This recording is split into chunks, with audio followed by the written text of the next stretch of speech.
অন্তর্বর্তী সরকারের একটি অংশ নানা অপকৌশলের আশ্রয় নিচ্ছে বলে অভিযোগ করেছেন বিএনপির ভারপ্রাপ্ত চেয়ারম্যান তারেক রহমান। অগ্রাধিকার নির্ধারণে সরকার বিচক্ষণতার পরিচয় দিচ্ছে কিনা সেই প্রশ্নও তোলেন তিনি। নারকীয় আশুলিয়া স্মরণে এক অনুষ্ঠানে তারেক রহমান সরকারের ভুল সিদ্ধান্তে উগ্রবাদ ও ফ্যাসিবাদ মাথাচাড়া দেওয়ার শঙ্কা প্রকাশ করেন। অনুষ্ঠানে বিএনপি মহাসচিব বলেন, সংস্কারে অগ্রগতি থাকলেও শেখ হাসিনা ও দোসরদের বিচার দৃশ্যমান নয়। রোজকার সাধারণ খাবার এখন হবে অসাধারণ। প্রাণ স্বাদের মশলা, স্বাদ বাড়ায়, ঘ্রাণ ছড়ায়। দাউ দাউ করে জ্বলছে আগুন, পুড়ছে জুলাইয়ের সাহসী সন্তানরা, যাদের 5 জন আগেই পুলিশের গুলিতে নিহত হয়েছিলেন, আহত 1 জন তখনও বেঁচে ছিলেন। সেই রক্তমাংসের 6 জনকে কি বর্বরভাবে আগুনে পুড়িয়ে নিশ্চিহ্ন করার চেষ্টা। জুলাইয়ে এমনই ভয়ঙ্কর নির্মমতায় মেতে উঠেছিল পতিত সরকার। মঞ্চে আশুলিয়ার সেই নিষ্ঠুর হত্যাযজ্ঞকে প্রতীকী উপস্থাপন করে ঢাকা জেলা বিএনপি। জুলাই অভ্যুত্থানের মাসব্যাপী কর্মসূচির অংশ হিসেবে সাভারের আশুলিয়ার দারুল ইহসান মাদ্রাসা মাঠে নারকীয় আশুলিয়াকে স্মরণ করে সমাবেশের আয়োজন করে বিএনপি, যেখানে হতাহতদের পরিবারের বর্ণনা সৃষ্টি করে আবেগঘন পরিবেশ।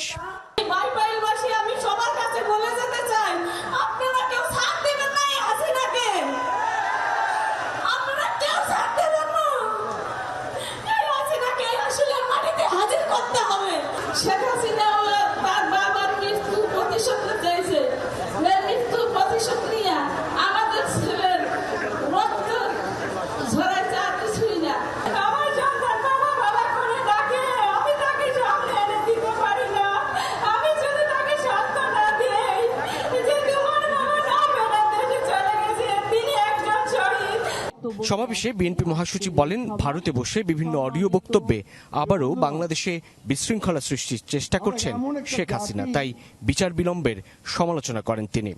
এমন কোনো কিছু করবেন না যাতে আবার গণতন্ত্র ব্যাহত হয়। রাজনৈতিক দলগুলোর কাছে আমাদের সেটাই আহ্বান থাকবে।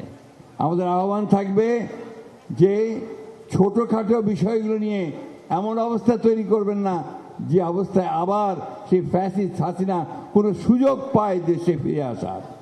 প্রধান অতিথির বক্তব্যে বিএনপির ভারপ্রাপ্ত চেয়ারম্যান তারেক রহমান বলেন, কয়েকজন মানুষের কাছে রাষ্ট্রীয় ক্ষমতা তুলে দিতে 1.5 দশকের আন্দোলন কিংবা অভ্যুত্থান ঘটেনি। জনগণ রাষ্ট্র সংস্কারে নিজেদের অধিকার প্রতিষ্ঠায় নিজের জীবন উৎসর্গ করেছে।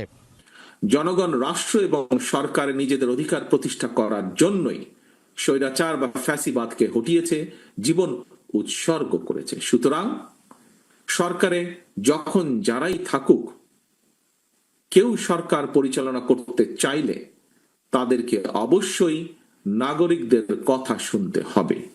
তারেক রহমান বলেন, জনগণের ক্ষমতায়নের রাজনীতি প্রতিষ্ঠার মাধ্যমে শহীদদের আকাঙ্ক্ষিত বাংলাদেশ গড়ে তুলতে চায় বিএনপি। বলেন, ফ্যাসিবাদী অপশক্তি রাষ্ট্র রাজনীতিতে পুনর্বাসিত হবার জন্য ওত পেতে রয়েছে। সরকারের যে কোনো ভুল সিদ্ধান্তে দেশে গণতন্ত্র উত্তরণের যাত্রা পথকে সংকটে ফেলে দিতে পারে। দেশে ফ্যাসিবাদ, উগ্রবাদ, চরমপন্থা মাথাচাড়া দিয়ে উঠতে পারে।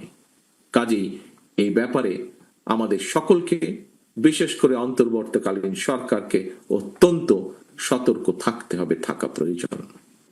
ক্ষমতা এলে আশুলিয়ায় হতাহতদের স্মরণে স্মারক নির্মাণে আশ্বাস দেন তারেক রহমান।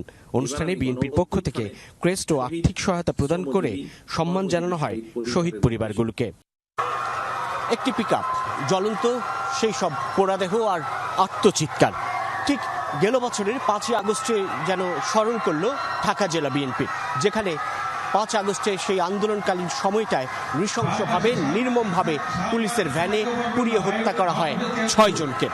বিএনপি এই কর্মসূচি থেকে বলছে, গেল 16 বছর ধরে দলটি যে নিপীড়ন, নির্যাতনের শিকার হয়েছে কিংবা ভয়াবহ দমন পীড়নের মধ্য দিয়ে গিয়েছে, তারই যেন এক ধরনের প্রতিচ্ছবি ফুটে উঠেছিল জুলাই অভ্যুত্থানে। সেই গণতন্ত্র, জনগণের ভোটাধিকার প্রতিষ্ঠার দাবি আরও একবার পুনর্ব্যক্ত করা হলো জুলাইয়ের অভ্যুত্থানকে স্মরণ করে বিএনপির এই কর্মসূচি থেকেও। সাইফুদ্দিন রবিন, যমুনা নিউজ, আশুলিয়া, সাভার।